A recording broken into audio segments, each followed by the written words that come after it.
Hi,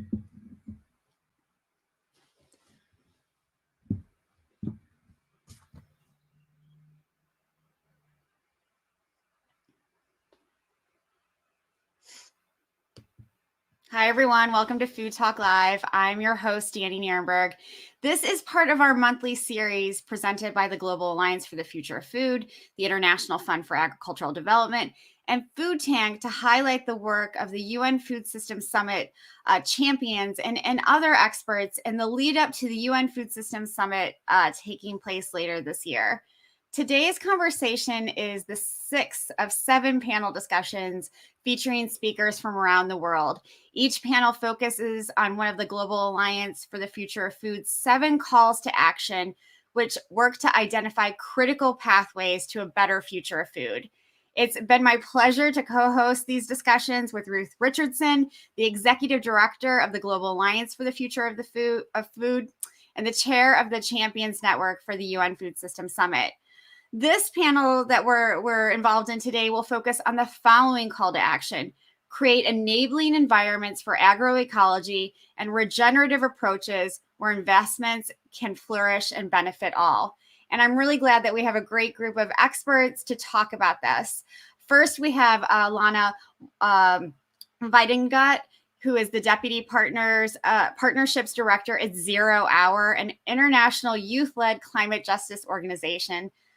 Next, we have Helena Leurent, the Director General of Consumers International, which advocates for consumer safety and rights. I'm pleased that we have Denisa Livingston, the Community Health Advocate for the Diné Community Advocacy Alliance, and the Indigenous Counselor of the Global North for the Slow Food International Council.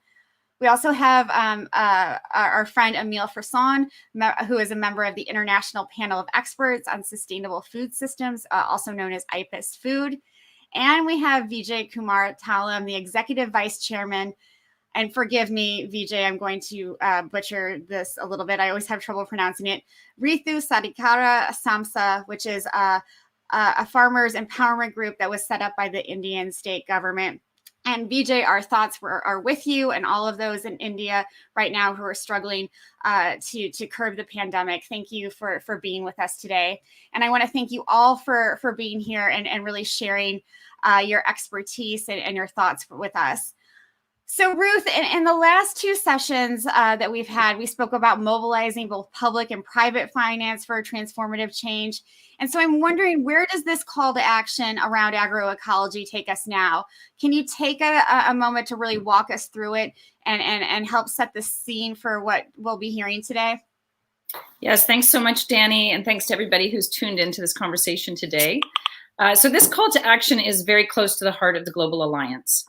For new listeners, the Global Alliance is a strategic alliance of philanthropies working together and with others to transform food systems. Our vision is food systems that are renewable, healthy, equitable, resilient, diverse, inclusive, and interconnected. Agroecology has been one of our 4 areas of focus for the last 8 to 9 years. And we know from almost a decade of work researching and convening and mobilizing diverse groups that agroecology as a science, as a practice, and as a movement is a transformative way to break out of the many current crises afflicting the planet. One of the reasons agroecology is so transformational is that it gets us to multiple benefits, from restoring ecosystems to building climate resilience, from ensuring food security and nutrition to promoting sustainable livelihoods, from protecting biodiversity to upholding human rights, and the list goes on. But how can agroecology and regenerative practices flourish? The call to action is to create enabling environments for agroecology and regenerative approaches where investments can flourish and benefit all. In many ways, the call to action builds on our previous conversations about public, philanthropic, and private finance. But it's going to take more than that. It's going to take more than just the finance. The phrase I would like us to focus on today is enabling environments. Investments, of course, are one aspect of this, but equally important are a strong role for local institutions and communities, the protection and expansion of rights, public investment in parallel infrastructure like roads and schools and markets, policy coherence, coordinated governance, true cost accounting. Of course, not to mention the greater role for smallholder farmers, Indigenous peoples, and women. So how do we create enabling environments? What do we need to do? What's holding us back? How do we address the obstacles? What are the mindsets and the dominant narratives that influence decision-making? What are the knowledge gaps that need to be addressed? How do we create the political will where agroecological innovation can flourish? This is particularly important now as we head towards the UN Food Systems Summit, a process in which agroecology has been the subject of big debate. So maybe we can start with the investment question and then move on to some of the other critical aspects of enabling agroecology and regenerative agriculture. So to start with, I would like to ask a question of all of you. And it's essentially that in the last two panel discussions in the series, we focused again on public finance and other funding. Money is flowing, to be sure. Money is going from somewhere to somewhere. But how can we make use of or modify these existing systems of investment so that sufficient capital reaches those who are practicing agroecology or regenerative farming? Maybe I would like to ask this of all of you. I will start with Helena. Hi there. So thank you very much, Ruth and the team, for the opportunity to join the discussion, and hello to everyone around the world who's listening in. I'm speaking on behalf of consumer advocates around the world.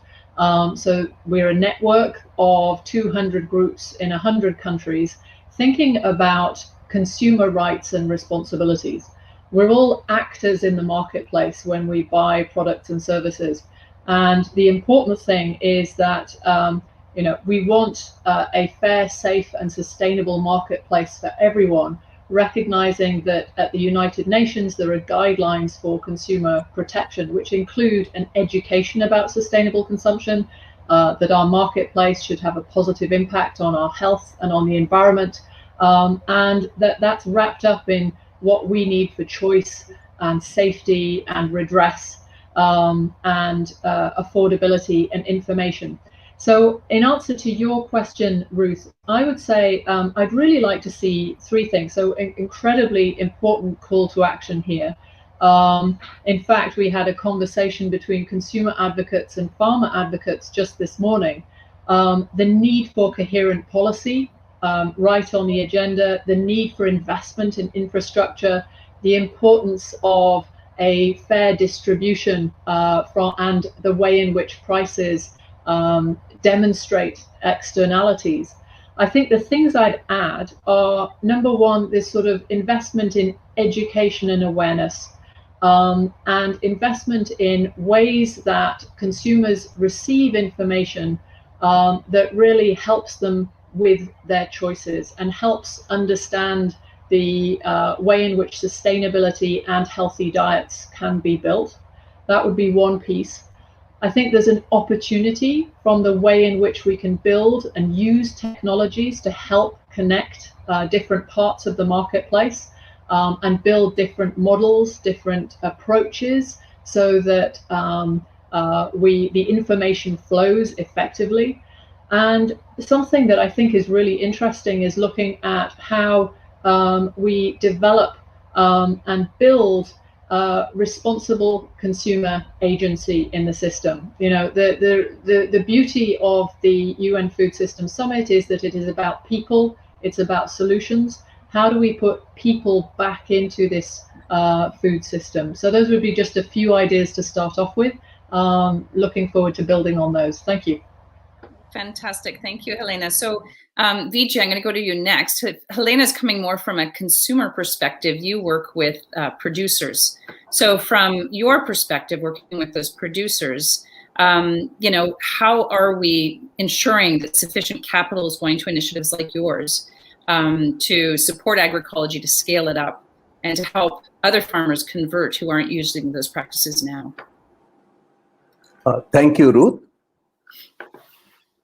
In the Indian context, and specifically in the context of Andhra Pradesh, we are looking for government financing for this transformation because it's a public good. At the same time, the Women's Self-Help Group Network in our state and also the farmers' institutions are able to access credit from the banks for the individual family transformation. And we also have the support of philanthropies in making this technology accessible, in building the science behind the program. And it is thanks to the government financing that we have now reached around 700,000 farmers and farm workers. Of course, our target is to reach out to 6 million farmers and farm workers. We also believe that this investment is not just good for farmers and consumers and the planet, it's also good for governments, because we are able to show savings to governments in the amount of water used for crops, in the electricity that is used for pumping water, and also savings in subsidies for chemical fertilizers and pesticides. So in one sense, we have been able to pose it as a win-win-win for government, for farmers, for women, for consumers, and most important from my own perspective, for the environment. So I see that this is a public good, because the farmers are not just doing it for their livelihoods, they are doing it for everyone. So that's why I strongly believe that government investment is a must. Thank you, Ruth. Thank you, Vijay. That's fantastic. I'm going to go over to Denisa. Denisa, what do you think in terms of the supports that are necessary for agroecological and regenerative practices? Denisa Livingston. Just like to greet everyone. Thank you for inviting me to be on this this dialogue here. I'm speaking in my Diné language and greeting you. As an Indigenous woman, as an Indigenous individual, it is really important to recognize the investment into Indigenous communities, to build the power at the local level when Indigenous knowledge meets science and technology, and as well as the traditional ecological knowledge that is needed to address the healing frameworks in our work, and that's globally, for everyone to recognize that Indigenous peoples are a key ally in creating the solutions moving forward, addressing the global challenges that we all face together. And so my recommendation is really to focus on the intergenerational knowledge that we have and that we're experiencing, and the knowledge transfer that needs to occur between the elders to the youth. And most of this knowledge, many times we don't find in textbooks. And so recognizing that the investment happening at the local level and also at the grassroots level is very important as we empower communities. And so as Indigenous peoples come together even more in the resurgence of Indigenous activities and talking about these issues of farming and gardening, especially through COVID, and through this pandemic, that we have placed a pandemic on top of epidemics that's really illuminated these issues and addressing those root causes, communities, whole solutions that we really need to uncover and to share and also to support. And so thank you for allowing me to answer the question. Denisa, thank you so much for elevating a number of issues we'd like to dig into in the rest of the conversation, but that was a great starter. I'm going to turn now to Lana. Lana, you are a youth voice and a climate voice. What do you think in terms of the necessary supports? Well, I really agree with what Denisa was saying, and I would add that we really need to, aside from supporting women, smallholder farmers, Indigenous peoples, and agroecology, we need to make sure that we're also supporting young people who are active in agroecology and regenerative approaches. I think that's a really significant population to also add into that call to action. And I would also note that it's important to have the understanding that agroecology and regenerative approaches, as well as other nature positive production, won't be sufficient for a sustainable future if it's not also accompanied by a reduction in meat consumption, as current diets, especially in Western countries, are just not compatible with maintaining a livable climate. So we need that reduction in consumption aligned with these better production practices as well. Fantastic. Again, raising a number of critical issues that we'd like to dig into. as we get into this conversation, but really appreciate your perspective there, especially the point about young people in agroecology. And I agree with you that that's a huge area that we need to focus on. Last but not least, Emile. Emile, you've spent a lot of time thinking about this, digging into what are the necessary supports for agroecology. So what's your perspective? You're on mute. If we want to shift the investments from the current investment in unsustainable practices towards agroecology and really things that matter for people, we really have to move away from the kind of sectoral policies that have been in place so far, with an agricultural policy that is in contradiction with environmental policies or health policies, etc. And that we have to overcome the lock-ins that we identified at IPES-Food that are maintaining the industrial system in place, and really embrace a paradigm shift to systems that deliver simultaneously and at the same time on economic, environmental, nutrition, health, social and cultural dimensions, and no longer just focus on maximizing productivity, as has been the case so far. So encouraging this kind of paradigm shift, and also bring more evidence to decision makers, investors. There is now, I think, really sufficient evidence about the potential, and Vijay will certainly be among the people that has assembled a lot of that evidence. But throughout the world, there is a lot of evidence available. We must make it available to the decision makers. It's too scattered so far, and in some cases still too anecdotal, but the evidence is there, and we must encourage the donors. And I think the effort of bringing donors together to discuss how they can jointly invest more in agroecology, and do that also in the countries themselves to encourage them to invest more, will be very important in the future. Thank you, Emile. You touched on a number of things I certainly would like to dig into more, especially around evidence, but I'm not going to go there yet. I'm going to pass it over to Danny. Danny, lots of threads to pick up there. Over to you. We are off to a really good start, and I have a lot I'm thinking about. So Denisa, if it's okay, I'd like to turn to you, because I think you brought up a couple of important points that we've already had a comment on. But I first want to talk about, you know, when we talk about agroecology and when we talk about regenerative agriculture, these are practices that Indigenous peoples have been doing for generations, generation after generation. And you know, you brought up this really interesting point about intergenerational knowledge and making sure that these things are passed on. And I'm wondering how we create that enabling environment to do that, and also address some of the points that you brought up around, you know, technology, when Indigenous knowledge meets technology, what, you know, in its different forms. So how do we, again, create that enabling environment for youth to really learn these practices that have, you know, been passed down for generations, but are slowly being lost because of globalization? Thank you for that question.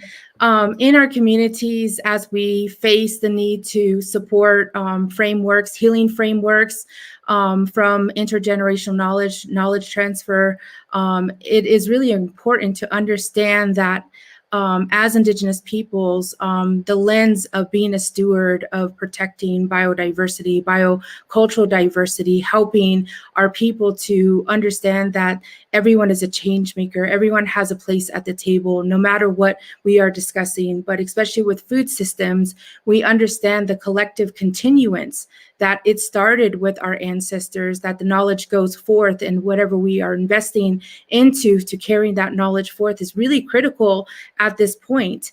And so the relational equity that we focus on, that we are related, that everything is in relationship to one another, that everything has an effect, and also as well as from the children to the youth, all the way to the elders that have have and are participating in these aspects is really important. And for us, the youth engagement is really critical as a lifeline and a backbone to the work that we are doing as we face the need for opportunities for social innovation, creating opportunities between using traditional knowledge and applying that to technology. We have seen an increase in interest in that, and as well as what are women doing? How are women and youth being connected and also protected as a single unit, as we have seen in these discussions from the dialogues that they're inseparable. And so as we think about the matrilineal matriarchal societies, as we move forward with these strategies of how do we do that together and how do we build interest with the youth as we face youth migration, it's really down to the local level of empowerment and also our cultural ways of being a steward of what we're doing and going forward. And so I really appreciate this, but it's building the solidarity and also the allyship of Indigenous peoples and the true narratives that exist and the true lived experiences respected as expertise, and as well as the experiences that we've had through the pandemic, really highlighting what we've been through, but also the growth of what we have seen throughout COVID. I've always been saying, let's not just go through COVID, let's grow through the COVID pandemic. And we've seen really that resurgence happening. And so thank you for the question. So many great points you brought up. And I was just thinking back to the last time I saw you was a few months before the pandemic hit. So I think all of the things you said then and all the things you're saying now are so pertinent. And I just want to repeat a few of them before we move on. Everyone is a change maker. Everyone has a seat at the table. Everything is related, and that we have to grow through COVID. And I just think those are important pieces to pick out of this. If it's okay, I'd like to now shift to sort of the eater angle. And Helena, I'm wondering if we can talk about, some of the connections between, these agroecological connections between consumption and production. And you mentioned earlier consumer responsibility and really connecting both farmers and eaters to one another. Can you dig a little bit deeper into all of that? I can try. I look forward to hearing the other comments on this as well, because this is an amazing panel. Maybe I'd start with, the majority of people now, or half the world now lives in urban areas. And what's been interesting through the pandemic is seeing how people have understood or connected with food in a different way. One, because of the health issues. We've recognized that food is so important for our health in a way that was very different from before. I think we've also recognized the importance of our food chains and all of the those who are involved in bringing food to our tables. It's also, of course, the way in which we've used e-commerce in many places around the world has changed very significantly. And you now have a broader set of the population in some places that are online, including children. So I think, I would say to Denisa's point about, the impact of the pandemic has been devastating, and there are certain changes that we need to think about as we explore, but how do we build back in some way if we can, and how do we build better, fairer, safer, more sustainable food systems for everyone? How do we take this sort of way in which we're now thinking about the importance of food, the importance of safety, the way in which our information is used online, and the fact that a greater set of the population is now sharing their data online? Can we do something with this? So from that, some of the pieces I think would be really interesting to explore is how do we use that to look at different models of connecting farmers and food producers and rural markets with consumers, recognizing that producers and consumers are often the same, but how do we rethink that? And I think there's a fantastic opportunity right now to explore some different models that are out there. which put into practice both what we want in terms of health and sustainability, but also things like privacy and data stewardship, which we're recognizing as so important. I'll stop there. Thank you. Those were really wonderful points. And I think looking at this as an opportunity and going back to what Denisa said about growing through COVID and you know, not forgetting what we've learned about the connections between health, our human health and the way we grow food, the role of food chain workers. All of these things are really pertinent in determining the course of how we build back better. Ruth, back to you.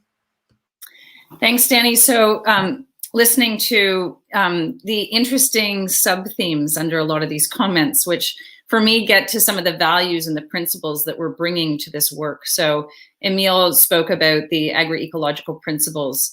And Denisa talked about a healing framework. And Helena, even in your comments, there are interesting sort of values underneath what you're talking about in terms of connecting consumers and producers. How do we have transparency? How do we have accountability? How do we have you know, education and openness? So I want to turn to Vijay, because I think, Vijay, what you're doing in Andhra Pradesh and India and now other places in the world is so fascinating. Can you tell us a little bit about the values that underpin the work that you're doing and why those values are so important? Ruth, our work is driven by the women's collectives, rural women collectives. So they have set of principles which govern their own functioning, which is equity. They look at who is more vulnerable, how to support each other. So the women self-help groups in Andhra Pradesh, rural Andhra Pradesh, we have around 8.3 million women who have been organized into self-help groups and federations. So it is these women and women's collectives which are, they are driving this agroecology program. And essentially, the group as a whole helps members to make this transformation. It supports them. And because of these collectives of women, the learning is more equitable. And of course, women represent the household. So it's both men and women who benefit from this group dynamics. And most important, we also see that the women's self-help group finances the members' transformation. So while the funding for the capacity building, building a set of expert farmers who enable this transformation to happen comes from the government, but the individual financing comes from mostly from the women self-help groups who are able to access this credit from the banks. So we have another principle, which is peer-to-peer learning. It's not a top-down learning. It's, where expert farmers are the trainers. So it's lived experience, experiential training, which is something which again is a very important principle, that unless you have practiced, you can't preach. We also recognize that it is a long-term process. It doesn't happen overnight. So farmers take 3 to 5 years to make the transformation. And we recognize that agroecology and regenerative agriculture are knowledge intensive. So that requires greater interactions among farmers, among farm workers. So you have to have a enabling situation which enables these processes to happen. And finally, women's collectives are also consumers. So we're also closing the value chain locally to a very great extent. But the most important principle, Ruth, which I really appreciate, and we see a lot of value from that, is around diversity. So you have above ground diversity. So you have our farmers growing 12 to 15, some of them growing 20 crops throughout the year. So that means it's a great improvement on the household nutrition. They're also able to get fodder for their animals. So this above ground diversity is improving household nutrition, animal nutrition, and more important, the soil nutrition. So this principle of diversity itself, and that's what happens in nature. So basically, we are not doing anything great. We are only following principles of nature and trying to mimic nature. So one of the most important principles to me, which I really see a lot of value, comes from the principle of diversity, which is very critical in agroecology. So diversity, sharing, equity, focusing on vulnerable, a circular economy. I can go on. So, but I think there's so much in this that we gain. Co-learning, for instance, they learn from each other. So there are many principles which are well integrated with the women's collectives, and that gives the momentum for this program. In about 5 years, we have been able to reach out to 10% of the farmers in our state, and we have a very ambitious mission of reaching out to all the farmers by 2030. So it may sound crazy, but the fact that we've been able to reach a tipping point gives us that confidence that it's not all that crazy, and it needs to be done. Thank you. That's fantastic, Vijay. And the nice thing about principles or working with those sorts of values is that they are transferable and they can be very context specific. And obviously what you're doing is resonating with others because there are lots of other jurisdictions interested in taking this up and applying those same principles, but then in their own jurisdictions, which is very exciting. Over to you, Danny. Thank you so much. And I want to turn to Lana. I think everyone on this panel recognizes the huge potential of agroecology to be a really big part of the solution to the climate crisis. And I'm wondering, from your perspective, what opportunity does that really hold for young people being involved in agroecology? I think it's really interesting for young people, especially in food systems conversations. It's very common to talk about how we need to get young people in agriculture, incentivize young people to not leave agriculture and, think that that's not a good future for them, making it more interesting, bringing in more technology, all these kinds of things. And I think that more regenerative production methods and agroecology can be a better solution to have young people in more exciting agriculture that aligns more with our values in terms of environment and the planet. Also just learning about better practices and a better way forward. So I think it can really tie in a lot of what we can see from young people with climate movements, environmental interests, and also that need to engage with young people in agriculture as well. It really is a great point because it brings all the things that I feel like young people are interested in right now: the social justice component, the environmental component, the people component, this learning component. All of the things that you brought together, I think, are so important. One thing that we haven't sort of dug into, and Emile, I want to turn to you now, is the science behind agroecology, and for some reason, and it still sort of baffles me. That we hear a lot about how there's not scientific evidence to support agroecology when, I believe exactly the opposite is true. And so I'm wondering what your response to, this idea that there's not enough evidence to support that agroecology can be part of the solution.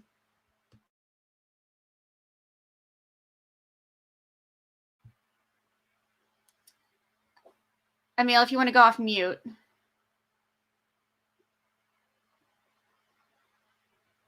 I'll give him one more second. Emile, hopefully, are you ready to answer? Yes, that's a good question.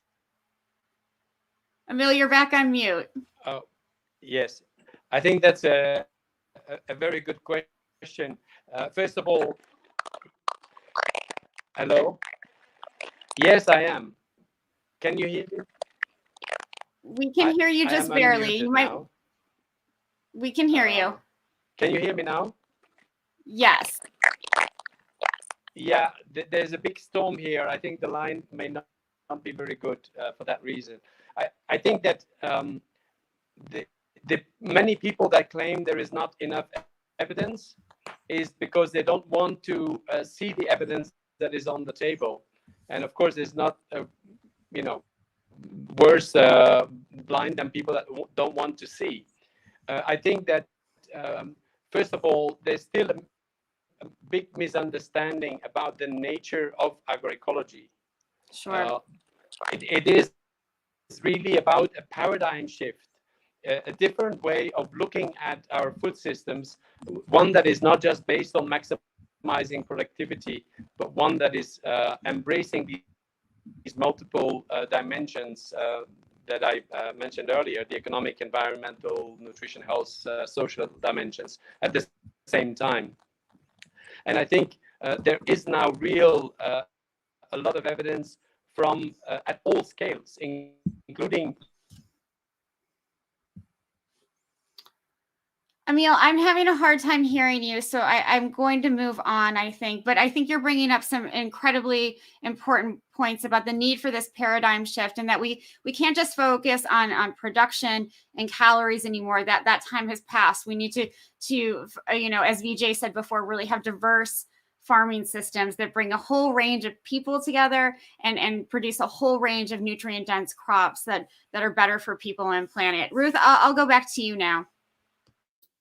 Great, thanks, Danny. And maybe we can come back to Emile and see if his connection is better later. But I think all of this raises for me, an important aspect of paradigm shifts from our perspective at the Global Alliance, which is that, part of the equation is holding up where things are working well, holding up the evidence, holding up the examples, holding up what we call the beacons of hope on, where transformation is happening, and sort of showing that it is happening, change is happening, and there's a whole movement towards this. So the question I'd like to ask each of you is, what's your example? Can you give us an example of a beacon of hope where things are working really well and where we can see evidence that agroecology is flourishing and is providing the multiple benefits that we're talking about? So Denisa, maybe I'll start with you first.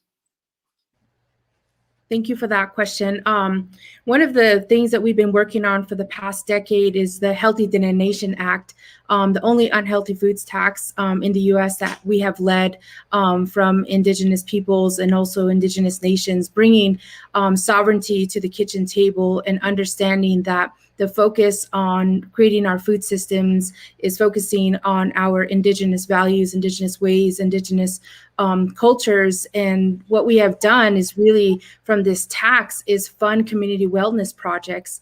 And at the local level, the Navajo Nation chapters have been able to implement projects that they see fit for their local communities. And so this has come from anywhere from farmers markets to gardening to farming to supporting current projects to seeing the integration of the youth and also the elders, whether that's using food as medicine, being a water protector, being able to steward projects that will be able to grow from the ground up and see the change that is needed, not only at the local level but also just being an example to one another, serving one another and learning about stewardship of the seeds and seed saving and being a protector of agrobiodiversity. And so as we see these projects similarly happening in other nations, to be able to speak about the CRAP, the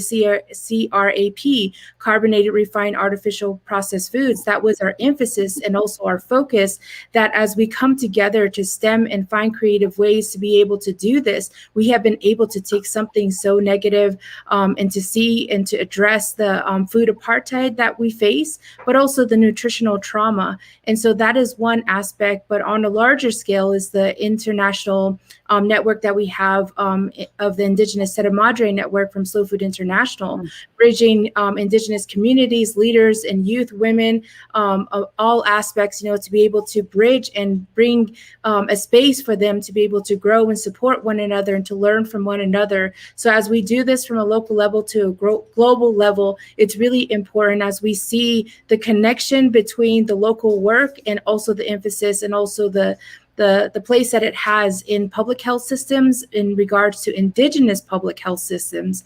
And so I really appreciate this. And one final point is that bridging in disaster justice, our tongue for liberation, and that it is also in regard to taste education and also social gastronomy. So thank you. Wow, Denisa, thank you. Reprogramming our tongues for liberation. Fantastic phrase. I also want to thank you for crap. I've never heard that before. Very much appreciate that. And also really appreciate you making the point about the local to the global, because that's also such an important part of this transformation agenda, is how do we make those connections and build those networks. Lana, can I turn to you? What sort of beacon of hope or positive example can you share? For me, a lot of what gives me hope is young people, especially young activists and young people who are engaging in, these better methods and innovation as well, whether it's around championing better consumption or more on the production practices side. And I also think that one big opportunity, if we can make it that, is the Food Systems Summit that is coming up this year. And also, hopefully, although it hasn't really addressed agriculture that much in the past, I'm also hoping that more of the climate mechanisms as well, like the UN Climate Conference or COP26 and UN climate change in general, can also be a better opportunity to address how this needs to be part of the climate solution too. Fantastic, thank you. And couldn't agree more about the climate agenda and trying to make those connections. I think that's such an important opportunity for us not to miss. Emile, I hope your connection is working. Do you have a positive example you can share? Yeah, I hope. Sorry for the connection problems. Yeah. Well, one example that has really been quite impressive and at a large scale is in the Sahel. You know that the Sahel has been suffering a lot from drought, land degradation, and making agriculture very difficult. And the efforts that have been done in the last few years by farmers through farmer-managed natural regeneration has allowed to make a lot of land that was degraded and not productive anymore, regreen, not only by bringing in trees, but also by allowing agriculture to happen underneath and produce diverse food for the communities around there. That's certainly a very impressive example on how real bottom-up initiatives, starting with the farmers and farmer-to-farmer exchanges, have been able to make a real difference at a large scale in areas that were very much suffering for several decades. Fantastic. Helena, what about you? Yeah, we all need hope right now. So I would say three things have been really great to see. The first is where consumer advocacy groups have reached out to sustainable farmers in their respective countries and formed connections. We've got an example in India, in El Salvador, in Zimbabwe, and I think it's that, back to a point that's been heard throughout this conversation, creating those connections, even if they're unusual partnerships sometimes, can be really powerful. The second is, I think some of our consumer advocacy groups have started to sort of create also awareness about the need for change, starting to bring consumers into asking about, where their food comes from, how their food is made, where we're looking at substitutes for meat. Are we understanding the importance of a shift in diet, but also how those things are made? And so really bringing consumer understanding to the fore. And I think the third thing that gives me hope is where we hear marketers not just waiting for consumers to act, but speaking to and serving and reaching out for the intent that I think so many of us have for sustainability, for sustainable consumption. We need to help consumers and create the system that supports their intent for change, because that's what we all want to see, a sustainable, safe and fair future. Thank you.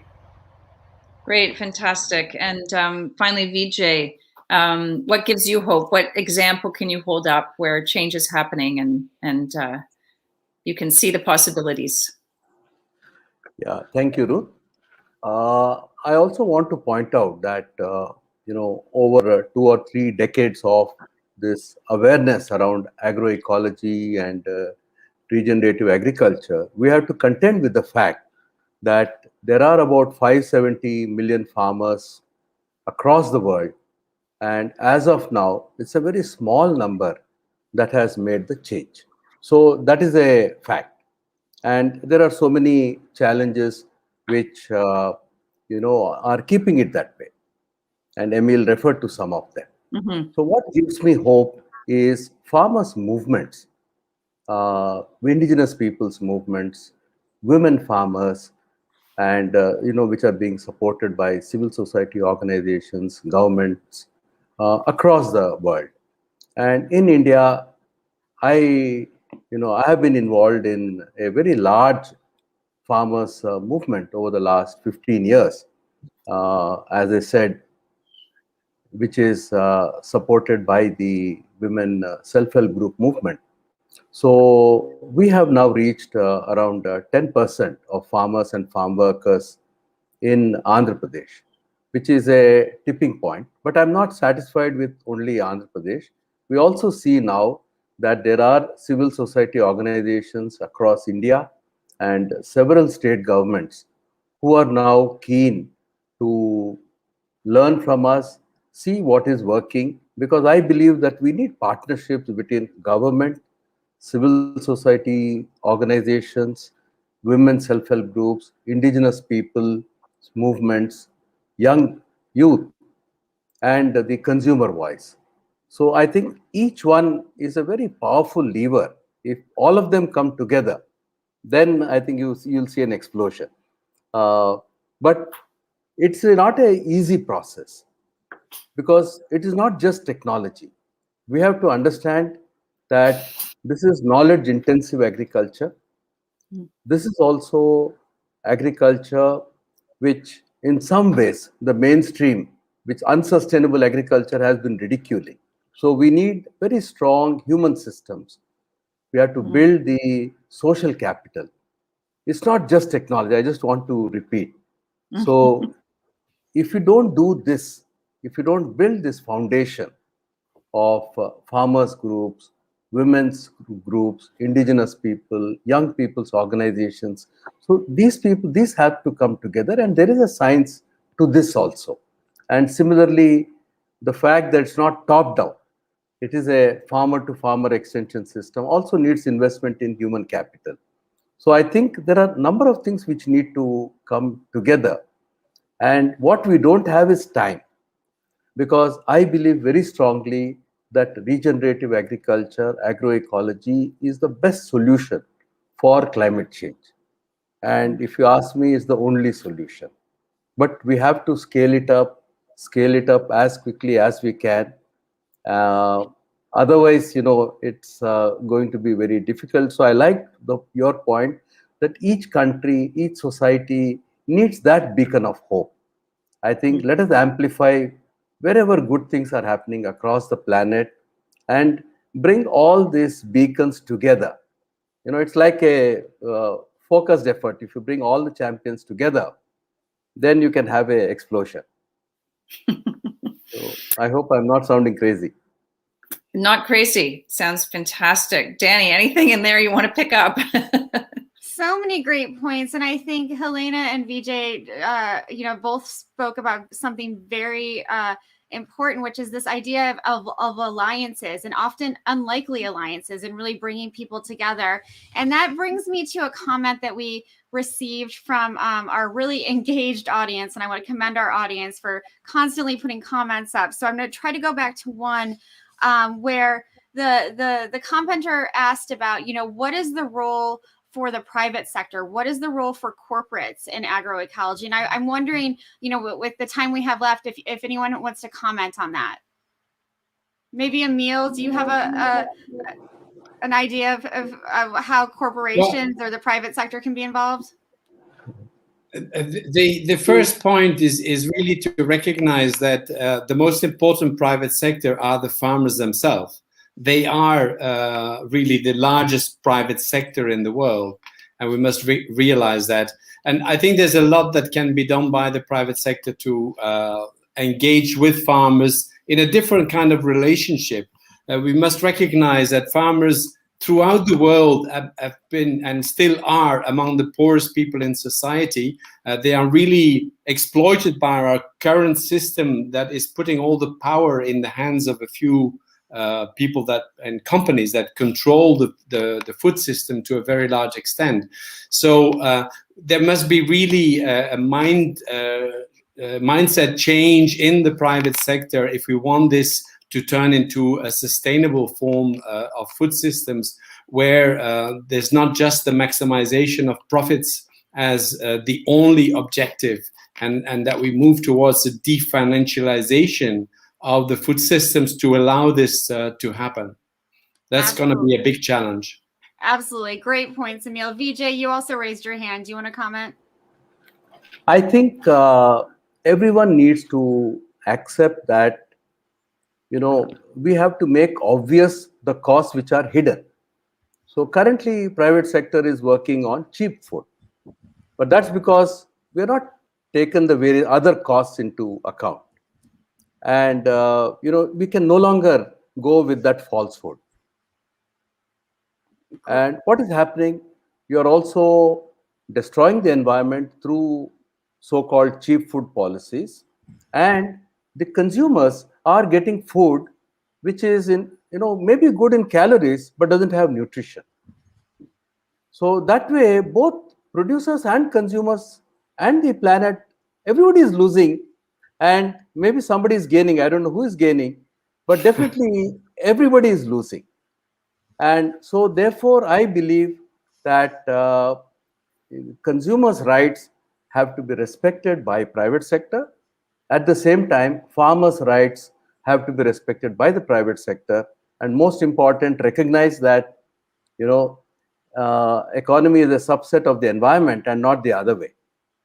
Absolutely. Yeah. Cheap food has tremendous costs, as Ruth knows all too well with her work on true cost accounting in the food system. Ruth, I want to make sure that you have enough time to wrap up. Great. Thanks, Danny, which is a very hard thing to do. That was an amazing conversation, and we covered a lot of ground. I've been sitting here madly scribbling notes, so let me take a stab at this. And this is in no particular order, but I have 7 sort of main themes that I felt really came out of this conversation. Again, in no particular order. The first was, we talked about investment. That's where we started the conversation. And, the need for public investment, private investment, philanthropic investment. Vijay made a really interesting point about the win-win-win for governments and really showing governments that this can be economically beneficial to them in many ways. Also want to pull up Emile's point about donors coming together and being more strategic and more aligned in how they are deploying investment towards agroecology. So that was the first point I heard loud and clear. Second point was around coherent policy. And I think all of you touched on this in different ways.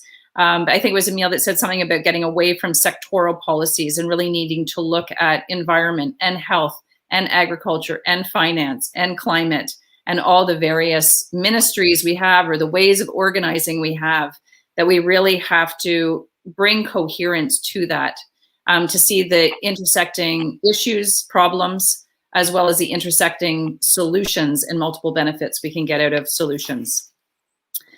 The third point, sort of theme that I heard was around education. Lana definitely talked about youth. Helena, you talked about consumer education. Denisa, you talked about traditional ecological knowledge and the handing down of traditional ecological knowledge to future generations. Others touched on this as well. I think this education and awareness building is critical.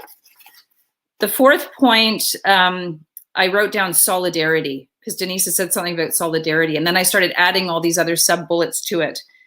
We talked about the connections local to the global. We talked about connections consumers to producers. We talked about movements. We talked about partnerships. Really, all of this is, boils down to Denise's point about solidarity and Vijay's point about human systems, building the capacity of human systems to address these challenges. Number 5 is around agency. We talked about consumer agency. We talked about Indigenous agency. We talked about local empowerment. I think there's a whole area here where we need to empower communities. We need to empower agents. We are all agents of change, in this task and in this challenge. 6 is around evidence, and Emile unfortunately didn't have the opportunity to talk about evidence too much, but it did come up across the conversation. We have the evidence. There's lots of evidence. We need to build the evidence base, but we also need to recognize the evidence base that we have. I think that that's a really critical aspect of this. And I know that's something that a lot of people are taking up in terms of the challenge, sort of pointing to the evidence we have and shining a light on these, all the beacons of hope that you've all talked about. Finally, my point, I labeled frameworks. There are lots of frameworks that people are using that are underpinned by really important values and principles. And for me, this is always a critical point. Emile talked about the principles of agroecology. Denisa talked about a healing framework. We talked about true cost accounting. That itself is a kind of framework built on a set of values. They're the principles, values that Vijay talked about in community-based natural farming. So I think it's really important that we continue to elevate these frameworks, to use these frameworks, to share these frameworks, to understand them, and help utilize them to help people guide their actions and their decisions and their efforts to try to support agroecology. And then at the bottom of my page of notes, I just have a big box that says paradigm shift.